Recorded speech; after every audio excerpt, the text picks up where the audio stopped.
Hello and welcome to Beyond the Ball. I am Collie, and this week I am joined by Big Paddy. Paddy, what's happening? Hey, how's it going? Sorry I missed last week. I was unwell, and this was again due to the people watching and listening that don't subscribe to the channel. I actually came down with an illness, so Yeah. please, everybody, subscribe or I will get sick again. Thank you. One subscription cures Paddy's illness. That's what we're saying. Paddy, happy Valentine's Day. Happy Valentine's Day. Oh, yeah, I'm feeling very sexy today. The missus is downstairs snapping at him on this. Classic. Paddy, we're going to be looking at the fixtures from the weekend just gone or the week just gone. We'll have an update on the fantasy football. There's a little bit of Champions League football as well. I know, United are Europa, but we'll have a look. We'll have a look. And then we're going to look at the weekend fixtures as well. I'm going to be going live on TikTok as well. I don't know if anybody's going to be watching it on that, but if they are, I'll let you know. I'll be getting fucking abused if anybody is on that, because I put out two videos in the last kind of day or two, and I'd say there's about 1,000 comments that just abuse me, and I love it. And I absolutely love it. So that's why I'm no love for Valentine's Day for you on TikTok now. Oh no. It's complete anti fucking Valentine's Day, and I love it. That's why I'm wearing the glasses, Paddy, because not that I always wear them, but I don't usually wear them on this, but I can't see the fucking screen or this little phone in front of me. I can't see it. Blind as a bat. So there's no point. But Paddy, we're gonna jump into the first thing, which we always do, and it's the football review.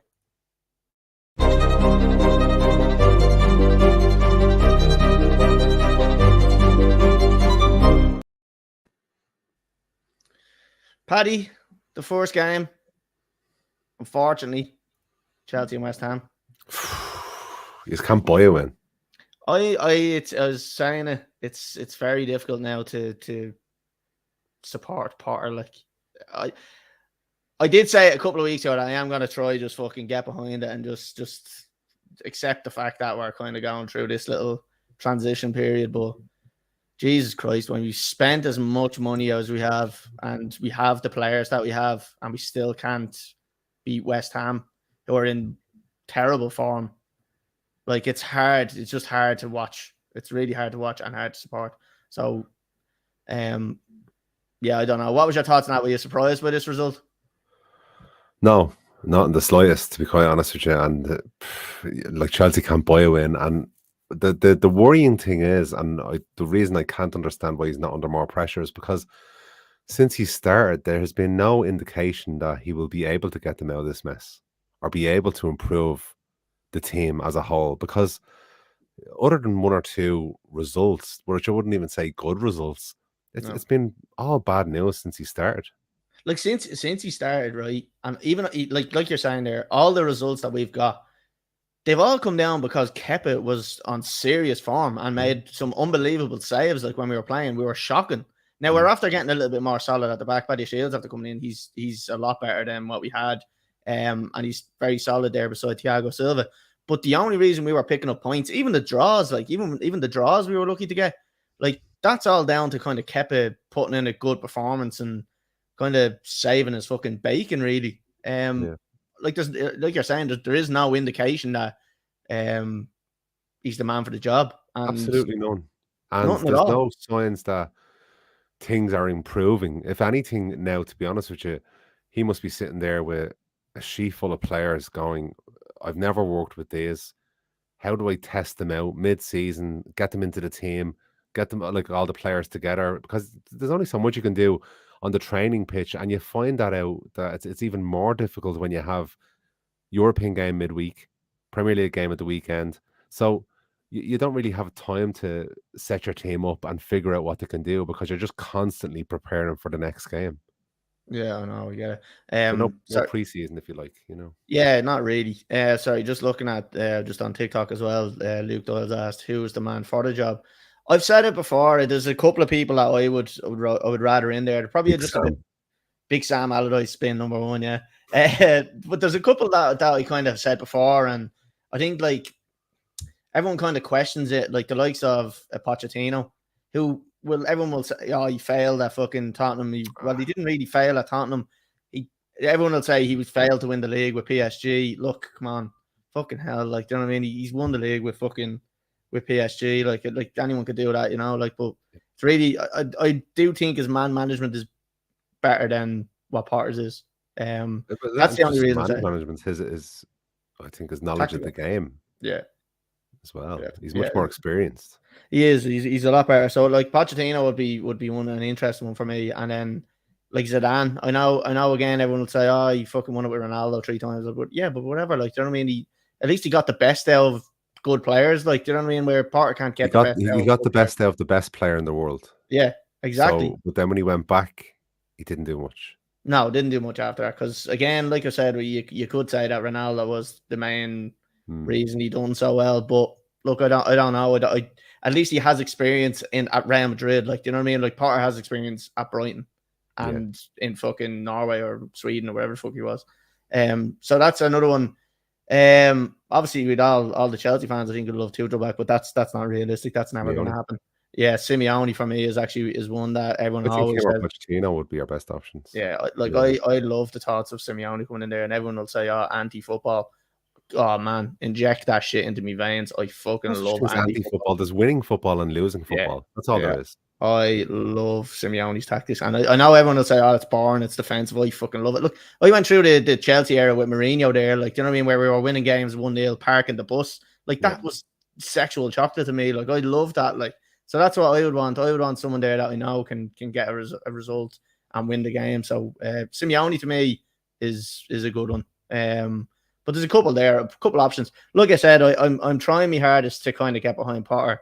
I still think that we are lacking a striker in number 9, an out and out striker that's going to get us goals. But Havertz has scored a couple of goals in the past, so I haven't seen much of him in press conferences. What's he like? Does he have any sort of charisma? Does he make you believe that he knows what he's talking about and he's not above his head? Like, no. The one thing that I don't mind, if you're gonna be a shit manager, at least be enthusiastic about being shit. Like, he has no enthusiasm for me. Like, he's very boring. He's very bland. Like, he's just. So he doesn't get me excited. He doesn't get me juices flowing. And I can't imagine the players are sitting in that dressing room going, geez, I'm really going to get motivated now with Potter coming in and fucking asking, am I okay? And like all the fannying about. Like, I don't think he's the motivator, the man motivator that some of them other managers would be. Like, look at the likes of even Antonio Conte. If he's not getting the best out of the team, at least he's an absolute lunatic on the sideline and you nearly fear for him. So at least you'll run. Whereas the players at times don't even run. Now, look, again, I'm kind of saying this. Chelsea are a new team. It's pretty much a brand new squad. There is a plan in place, but I don't see how Potter has had any say in this plan. I just think he's come in there as a yes man. He's been told, I'm signing this player, I'm signing this player, I'm signing this player. Todd Bowley has probably gone to his fucking stat man who's watching Football Manager, and someone's come back with 4 stars and gone, yeah, he's one for the future, sign him. But look, there is a couple of good signings there that we can kind of look forward to. Of someone saying, of Brandon Yates saying Cucurella, Gallagher, Ziyech and Havertz out of the club. I don't know about, to be honest with you, Cucurella. I still think he has a potential to be a good player. Gallagher, again, he's probably not the most talented player in the world, but the one thing he gives you is work rate, and that's all you want as a fan. See someone working their bollocks off. Ziyech, again, he just seems to have an attitude months ago. I don't mind him going. Does have a good left foot, but I don't think he really puts in the work for the team. And Havertz, I wouldn't get rid of Havertz either. Like, he's playing out of position. I think he's a number 10. So I'd probably use him as a rotation player. I wouldn't. Yeah. I don't know. I wouldn't be selling him. But Paddy, looking at it, what would you do in the next couple of weeks if you're a Chelsea owner, right? And you have to think, I suppose, about what's going on. Is there any way that you can sack Potter, or do you have to now? Like, you have to now just fucking stick with what you've said. There's a project and you don't care what's happening. Okay, I'm just looking at it from the outside because I'm not a Chelsea fan. So if I look at why he got rid of Tuchel, maybe it's because Bowley wants to run the club and he doesn't want the manager to run the club. So I can't see him wanting a Simeone to come into the club. Pochettino could be a possibility. He's available right now.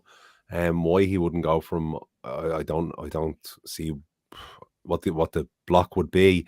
If I was him now, I think Chelsea need the new manager bounce and they need a good manager in as well. So I would pull the trigger yesterday.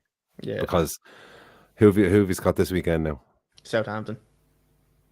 Home or away? Southampton at home. They're in a bad place. They sacked the manager as well. Sacked their manager Nathan Jones after being in charge for I think it was like 6 months into a 3.5 year deal. They've lost. Get down sometimes. They lost 7 of their 8 games. So. This could be the final nail in the coffin. If you don't get a result the weekend, I think it'll have to be. Do you think he'll actually do it though? Do you think he's actually going to fucking pull the trigger and sack him? He has to. I don't know. Like anybody that's performing that poorly in a role, like if it was a player, he'd be dropped. Yeah. And if it continued on, he'd be sacked. If any other manager, like you look at the Southampton manager, like I mean, in terms of spend and stature of the club, yeah, has your manager done worse or better than the Southampton manager that was sacked? Well, when you put it all into context and you see the amount of money we've spent and all sorts, you have to say he's done a worse. Yeah, you have to say he's done a worse job. Like there you go. There's no other way about it. You can look at league position, but you have to keep it all relative. You have to be exactly. You have to think like right. You've spent so much money. You have to be in a better league position. I'm not. So if you look at where the Southampton finished last season and where did Chelsea finish last season, so that's your context as to the position for now. Yeah. It's a tough one. It's a tough one as a Chelsea fan, but so look, we soldier on. We're in a rough time, but like I said, Paddy, at least we are spending the money, and at least we do have something to look forward to. We've a lot of shiny toys there, like to look at, and some of them are potential to be very good. The likes of Mudryk and stuff like that was asleep the last game or two, but looks like he still has a bit about him. Enzo Fernandez is a quality signing. Joe Felix, we need to make that permanent. That has to be a permanent signing. We need that to happen. Yeah. The only fear for me is that he could go back to Atletico Madrid because he doesn't get on with Simeone, and Simeone's leaving at the end of the season. So that's me fear. So that's me fear with Joe Felix. But that can't have been just a player decision to come to Chelsea. That must have been a club decision as well to allow Joe Felix to go to Chelsea. So maybe they'd be happy enough. I wonder, is there a buy option in the loan deal? Or I don't know. I read something about it that what did I read about it? I thought that he had to come back or something. Probably. I thought there was some stipulation. Yeah.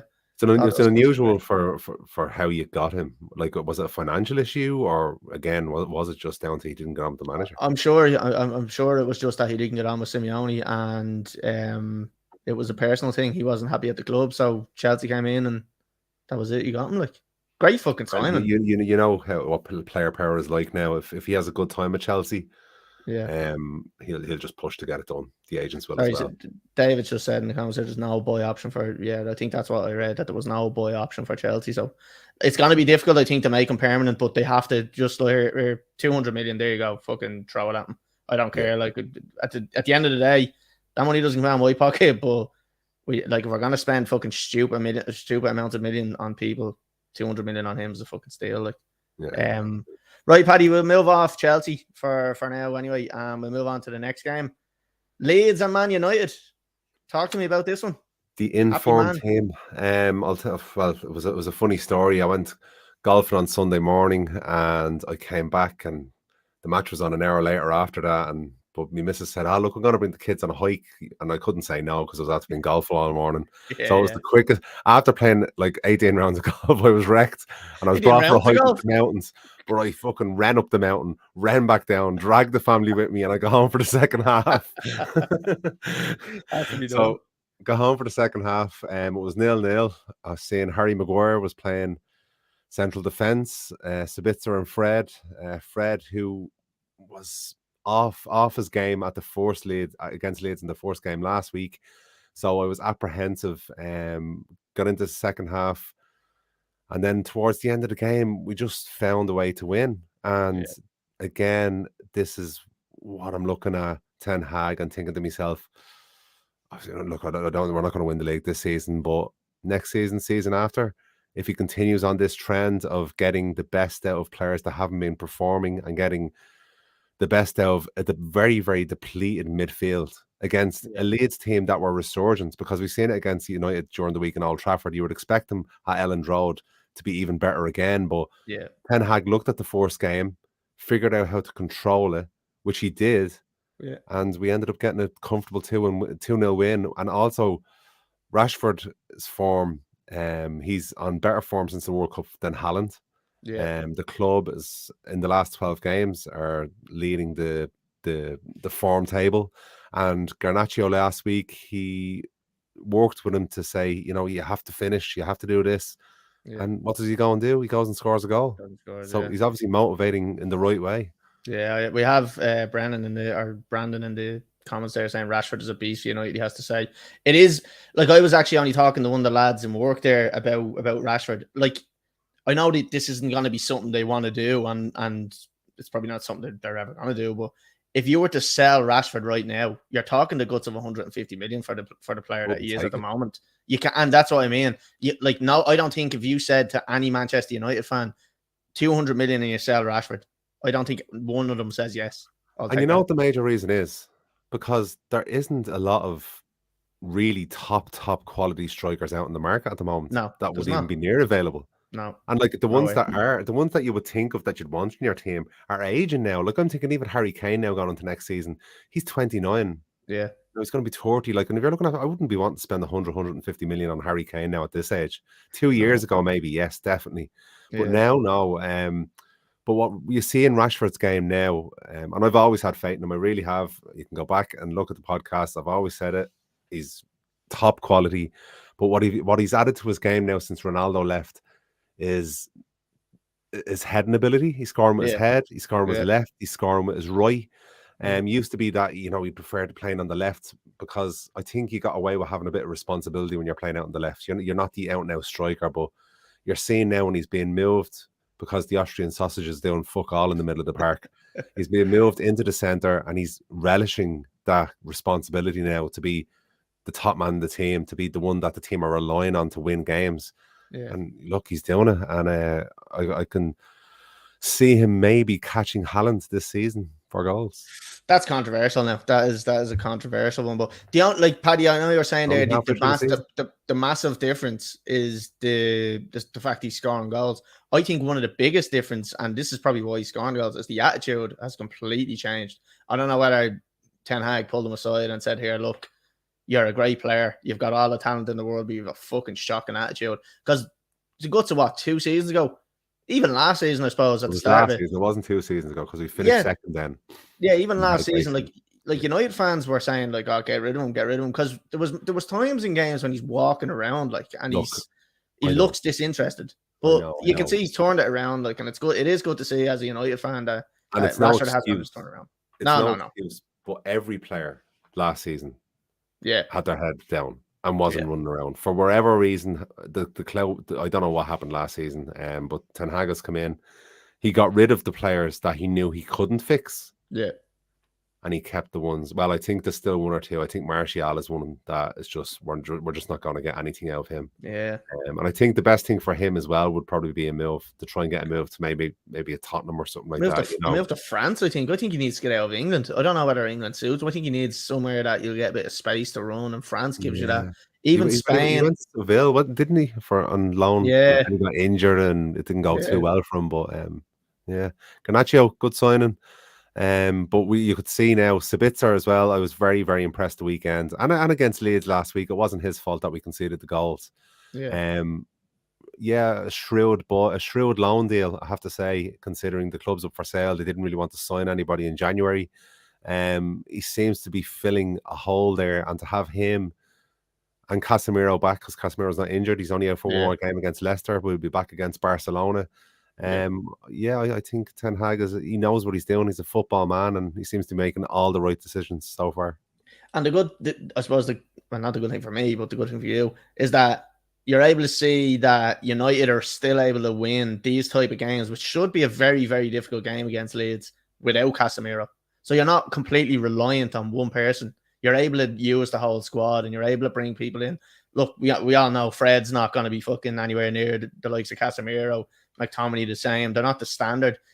But it's like Ten Hag has them drilled now to play a certain way, and it's working. And you just don't rely on that one star player to win your games anymore, like you did with Ronaldo last year. Yeah, you could see, because we played the exact same team in the space of 4 or 5 days, played them twice. That was Sabitzer's first full 90 minutes. Yeah. So obviously they wouldn't have gelled as well as, say, if Casemiro was there with Fred. But you could see at the game the weekend, I'd say Ten Hag then took them away for the 4 days and drilled them into what he wanted from them as a midfield pairing. Yeah. And they were much better against Leeds. And then to put Harry Maguire in at centre back as well. Oh, shit. But again, here we go, a clean sheet.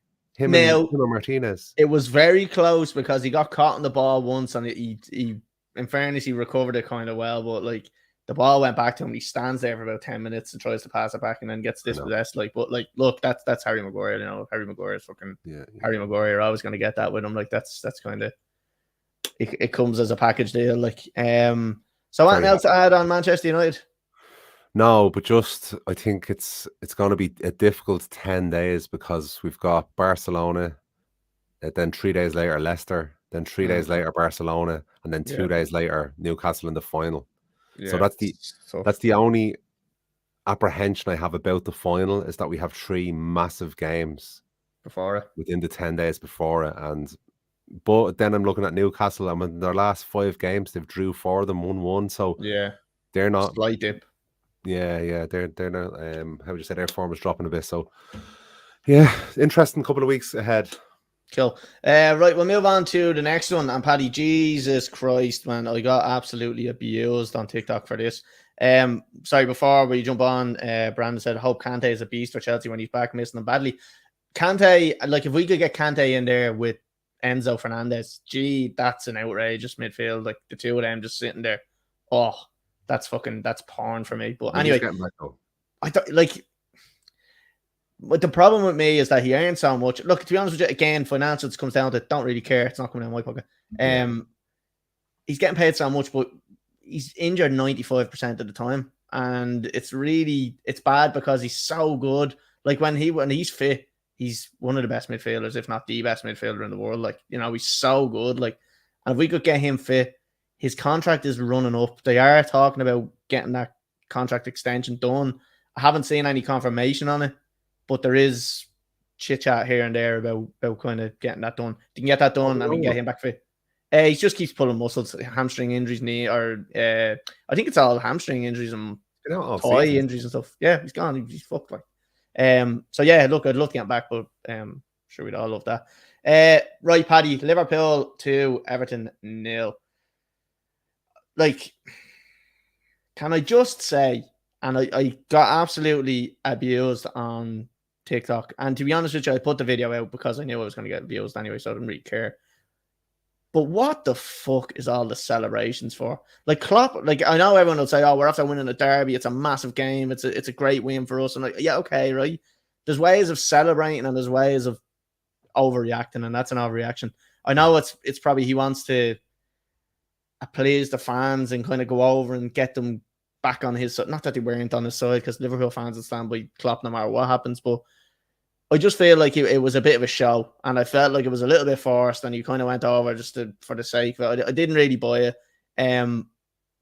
But I mean, you've only gone into 9th position. Do you know what I mean? Check yourselves. Like that's my opinion. Like, yeah, this reminds me of when they won the West Brom Cup. Remember they went down all holding the fans, and you know, look, it's a bit of psychology in terms of there's a few elements, right? Okay, so he's trying to get the passion.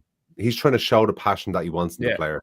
Yeah. He's trying to G the players up, and I think there might be an element of him trying to rub it in Sean Dyche's face, because there was a bit of a history there between him and Sean Dyche from last season, right? In the tunnel. Remember it, yeah. Do you remember seeing that? I don't remember it now. They nearly came to blows in the tunnel, and so I think there's a bit of afters there as well. But as you say, Collie, this is against one of the poorest Everton teams there has been, that would possibly get relegated this season. So I don't know. I can't really. If I was a Liverpool supporter, I'd be happy. Slightly embarrassed. Result, really. Yeah, but I'd be slightly embarrassed at that overreaction of a celebration. You know, it's like, come on. The one thing that I hate, I understand, and I know it's still, if anybody's watching this and Liverpool fans, they'll slate me over and they'll say I'm clueless. I understand the celebrating, I understand his reaction, I understand all that. But he's the first fucker to run and sprint down the tunnel when they lose. Where's the fucking going to the fans when you lose and saying, "Way fucking," do you know what I mean? Like, it's just, I don't buy it. It's embarrassing in my opinion. But look, what the fuck do I know? I'm sitting in 10th, they're sitting in 9th. Like, so the only positive, I suppose, for Liverpool, obviously getting the result, but they have a couple of players coming back. Jota is coming back, Firmino's coming back. So now they have this team. They've got Nunez, they've got Gakpo, who's got his first goal for Liverpool. He'll have a bit of confidence now. Did I say Diaz, Salah, Jota, Firmino, like 6 top players, and they're in 9th position. I get they're only getting 2 back now, but there has to be pressure on Klopp now. And look, gonna get it off Liverpool fans. I know I'm gonna get it off Liverpool fans, where they'll say nothing. He's untouchable, and in my opinion, he's untouchable for them because look, when your domination period is only one fucking Premier League, it shouldn't be at this season. No, I don't think so. I don't think so. No. And if your domination period, Paddy, as we said before, is a Champions League and it's one single league win, like, do you know what I mean? Like, that's not domination in my opinion. It's a very good team on one season. They can talk about, we got so many points totals and all, but in 10 years' time, when you look back at Klopp's reign, you're gonna go, so what did he win again? Yeah, that's all it's got to be defined by. You're gonna go, where's the domination there? Where's this dominating team? Premier League, one Champions League. No, which a Champions League amazing, Premier League amazing, but you would think he's been Bill Shankly or Alex Ferguson the way they're going, exactly. You know. Yeah. And the one thing about it as well is, I don't know what I was going to say there. Paddy. Sorry, there's not much else I don't think to cover on Liverpool. No, Connor's not here. Surprising he's not here because, you know, they won. A bit of gloating rights I suppose he could have had, but sure. Look, we'll get him on next week, and hopefully Liverpool will have lost by then. Right, we'll move on, Paddy. That's the review done. We'll move on to the fantasy football. We'll have a look at that.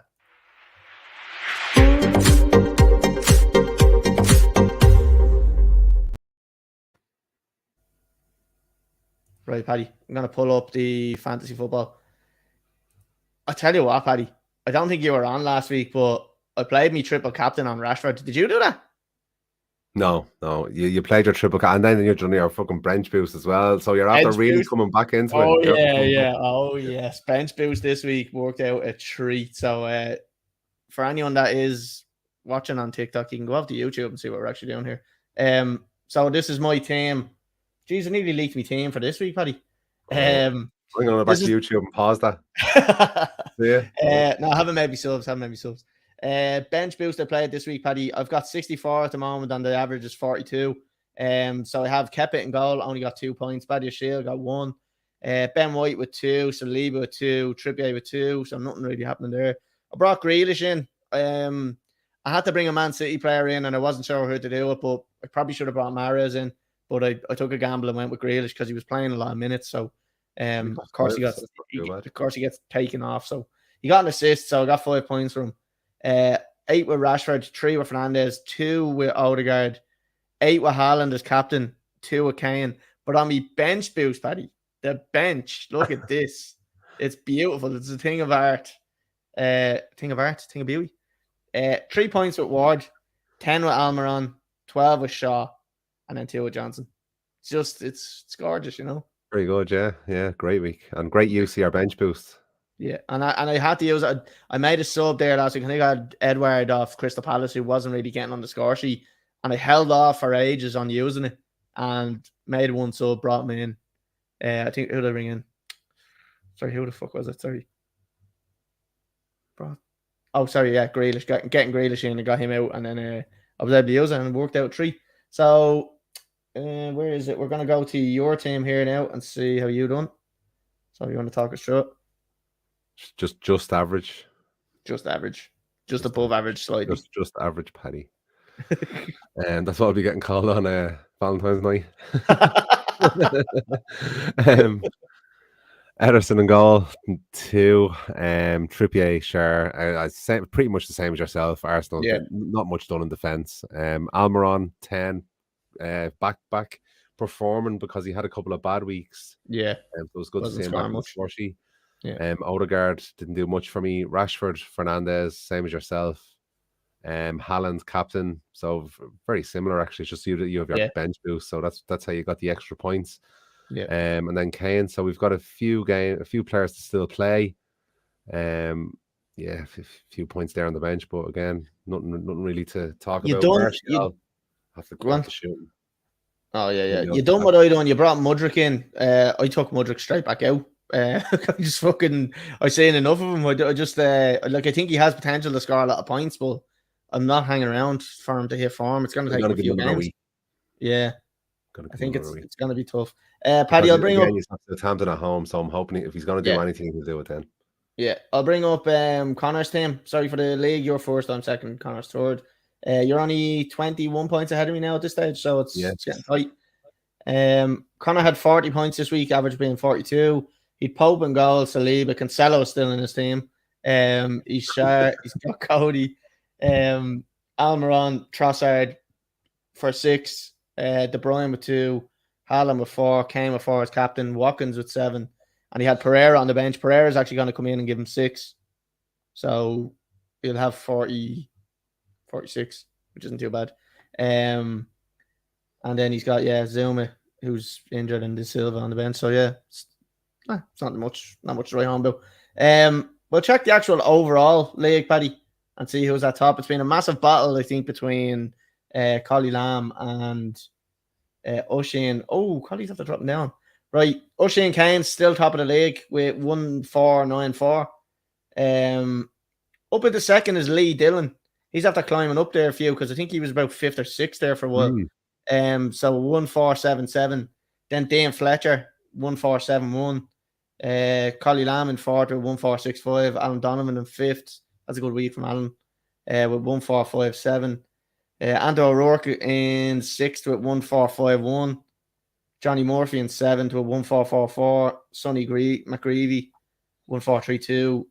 Tony Tam 1-4-2-6, and then Callum Warfield in 1-4-2-8. So that's the top 10. So it's still fairly tight.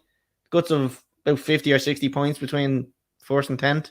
So a lot of movement over the last 2 weeks. Yeah, still all to play for. A lot of points still grabs.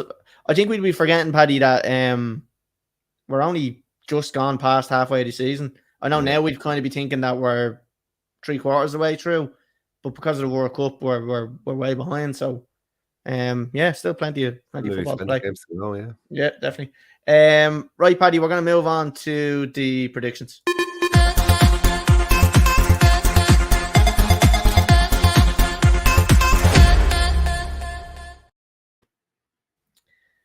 Right, Paddy. First one we're going to look at the Champions League, Chelsea and Dortmund. Jesus Christ, Dortmund are in good form as well. I don't know if Chelsea are going to get a result away from home against them here. Thing is, are they going to concede and are they going to get bashed? And I don't know. I have a feeling we're definitely not going to score against them. But whether we concede or not is the other thing. We have been okay at the back. The goal against West Ham was great. Could have been better defending. Paddy, I'm going to have to go with a 1-0 win for Dortmund here. I just don't see Chelsea getting a result, and I'm just hoping that they can do something in the home leg. That's all I can pray for, is that we have a better game at home. I just don't see us getting that in Dortmund, and I'm going to go 1-0. Yeah, I totally agree. I think Chelsea might play, even though you wouldn't think so, they shouldn't be, but they might play for a draw away. But I do think Dortmund are going to nip it, and I think it'll be 1-0, and Sebastian Haller, I think, will score. Haller's a good player. He's probably going to get in fucking... Yeah. I'd like to think Paddy Shea will be able to deal with that. But anyway, I'm going to go 1-0. I just, I fear for it. I don't know whether we're going to do that there. Paddy, the next one. Barca and Man United, Europa League, Thursday night. What are you thinking? look, this isn't the Barcelona team of years gone by, but they've still got some serious players in there. Lewandowski against our back two, which I think Varane and Martinez could be the strongest centre-back pairing we've had since Vidic and Ferdinand. Yeah, it's hard to argue that, really. They're building something good there. I think Barcelona will score because even though we have Casemiro back, I do think we're leaky at times. Yeah. So I'm going to go for a 1-1 draw here. Okay. And hope that we'll come back. And I think Rashford will score first, but I think Barcelona will get a goal. And then I think we'll win the reverse fixture in Old Trafford. Yeah. Oh, yeah. I actually think it's going to be 1-1. I think Fernandez, he might get a penalty or something like that. And I think Fernandez may be taking it. Was there an argument on the pitch last time about who taking the penalty, or was there just a debate about who was getting it? Was it between Rashford and Fernandez or something? Thought there was like a little bit of a debate. No, I don't think it actually happened. I think it was more the media were saying who was going to take the penalty more than that. But yeah, I'd say he'll get a penalty. I don't know why. I just have a feeling he's going to get a penalty, and whoever takes it, whether it's Fernandez or Rashford, that'll be the scorer. Yeah. I think. Okay. So I'm gonna say 1-1. I actually think he's going to go through on this one, Paddy. To be honest, I think he'll beat him. I think he'll beat him on the return leg. Yeah, I think so. Yeah. I think it'll be a great night in Old Trafford that night. I really do. Yeah. Right. Move on to the next one. Back to the Premier League. Chelsea and Southampton. Paddy, Chelsea don't win this one. TikTok better watch out, because Rantosaurus Rex will be on. Like that's like, this one has to be a given. Like, this has to be 3 points for Chelsea. There's no exceptions here. No. This Southampton team, shocking. Just sacked their manager. Now there is talk of Jesse March being the guy to take over, which good job for him, I suppose. Yeah. Just after being sacked from Leeds. But yeah, I think Chelsea have to win them. Have to win this game, and I think 2-0. And I'm gonna say Havertz to score. What do you think? I think not only do you have to win, it has to be a convincing win against Southampton at home with the players you have. I'm gonna say 3-0 and Felix to score. Oh yeah, nice one. Next one, Paddy, Newcastle and Liverpool. Should be a great game. Tricky one, yeah. Tricky one for Liverpool. Gonna be so. I think we had a similar situation where with Arsenal when they beat United, was it, or Liverpool? Who did they beat? Spurs. Or was it United? Anyway, someone had a big result, and I was always saying that the next match is always the toughest match, so we can win that next match. This is what I feel for Liverpool, that they were on such a high from their Merseyside, the derby win. That are they going to slip a little bit on this match? I don't think so. I think they'll respect Newcastle, to be honest with you. Yeah. They should anyway. But I fear that they may get a little bit complacent in this one. And I'm going to go for a 1-1 draw on this, so I don't think they're going to get the win. And I'm going to say Wilson to score. Callum Wilson. Okay, yeah. Always a good game, but as we said earlier on, Newcastle side that aren't in the best of form, but they haven't lost the game either. They haven't lost the game in a long time. Best defensive record in the league. I don't see them losing this game either. Do I see them winning it? No. I think maybe Salah back in form as well. I think maybe 2-2. Okay. And Saint-Maximin will score first, I think. Fair enough. Okay. And Paddy, the last game of the week is Man United and Leicester. What do you think? All being right with the world, United really should spank Leicester, but Leicester had a very good result against Aston Villa last week. Was it last week? 4-2? Yeah, 4-2, yeah. And then no, Jesus, they beat Aston Villa 4-2, then they beat Spurs 4-1 last week. Yeah. scoring a lot of goals. Jesus, yeah, that's oh my god, I'm scared now. But at Old Trafford, I think we can. Does it depend on how the first leg against Barcelona goes? I don't think so. I think Ten Hag will put more focus in the Premier League. I think we'll get a narrow win. I think it'll be. I'm gonna go 2-1, and again, I'm gonna go for Garnacho to score. Not again, but I'm just gonna go for Garnacho to score. I actually think, Paddy, I think, I don't know why, but I think you're going to beat them and you aren't going to concede, although they're scoring a lot of goals. I just think he's defensively very strong. Like, I don't think there's going to be many games from now till the end of the season where United concede 2 goals or more. Do you know what I mean? I don't see it happening. I've got to go with a 2-0 win for Manchester United here. And I don't know why. I just see us getting an early goal, them kind of being a little bit more open then and coming and attacking, and then you just kind of getting the result then and catching them on the counter and scoring another goal and then getting the result. So that's how I see it going. So I'm going to go 2-0 for United. I have to say Rashford. I don't want to say him because I haven't been fancy football and I want to jinx it, but I'm going to have to say him because I don't think he's even going to go 2 games now without scoring because I didn't say him in the last game. So that's how good of form he's on. I don't think he's going to go 2 games without scoring. So I'm going to say 2-0. I'm going to say Rashford to score. Sounds good. I'll take that. Yeah. Right, Paddy. That's pretty much all we have time for. It's been emotional. It's been a good pod. Yeah. Sorry, I didn't get on last week. Well, you discussed the Man City? Yeah. Kind of just discussed it amongst myself. But yeah, I kind of was just thinking that, like, are you going to want to make an example of Manchester United or Manchester City here? Are you going to, like, what's going to be the outcome here? Me personally, I don't want to see them getting relegated. I know everybody's calling for them. Apparently there was 9 teams and Pep called them all out. Chelsea were included, but they're looking at it as an extra Champions League spot. So that's what's happening there. Is they're all, like, all the 9 teams are saying, right, there's an extra fucking Champions League spot for grabs here now. If we get rid of City, that could be us. So I don't like that. Chelsea was one of the teams I don't like it. I don't like calling for them to be relegated. Look, as far as I'm concerned, Pep Guardiola came out and said that everything was above board. He's been told everything was legit.